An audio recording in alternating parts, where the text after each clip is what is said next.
देववाणी संस्कृत विश्व की सबसे प्राचीन भाषाओं में से एक है और कहते हैं कि देवता भी एक दूसरे के साथ संवाद संस्कृत में ही किया करते हैं।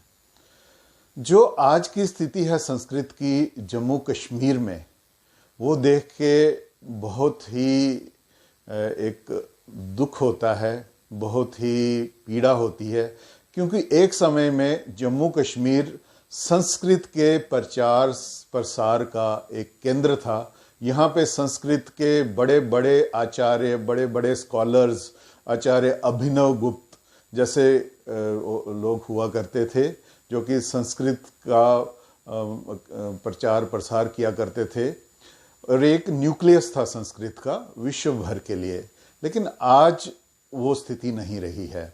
मैं केंद्र सरकार और जम्मू कश्मीर केंद्र शासित प्रदेश के प्रशासन का बहुत बहुत आभारी हूँ कि उन्होंने हाल ही में संस्कृत के प्रचार प्रसार के लिए संस्कृत विश्वविद्यालय की घोषणा की। एक पहले यहाँ पे चलता था, लेकिन उसको एक फुल फ्लैश्ड यूनिवर्सिटी विश्वविद्यालय का उन्होंने एक डिसीजन लिया बनाने का। लेकिन इतना ही काफ़ी नहीं है। जैसे हम खेलों के प्रचार प्रसार के लिए, खेलों को बढ़ावा देने के लिए एक खेल रत्न अवार्ड दिया जाता है, वैसे ही संस्कृत के प्रचार प्रसार में लगे हुए लोगों के प्रोत्साहन के लिए एक संस्कृत का अवार्ड दिया जाए जम्मू कश्मीर यूनियन टेरिटरी द्वारा।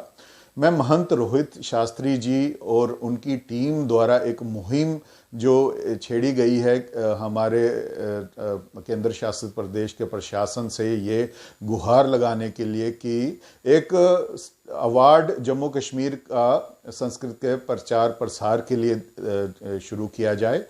और मुझे ये बताते हुए एक गर्व भी महसूस हो रहा है कि बहुत से लोगों ने अपना जीवन न्यौछावर किया है संस्कृत प्रसार प्रचार के लिए जम्मू कश्मीर में भी। और मेरी ही जन्मभूमि बसोली से डॉक्टर उत्तम चंद शास्त्री जी पाठक, जिनका हाल ही में स्वर्गवास हुआ, उनसे बढ़िया कोई नहीं मिलेगा हमें व्यक्ति या स्कॉलर जिसके नाम पे हम ये अवार्ड जम्मू कश्मीर में शुरू करें।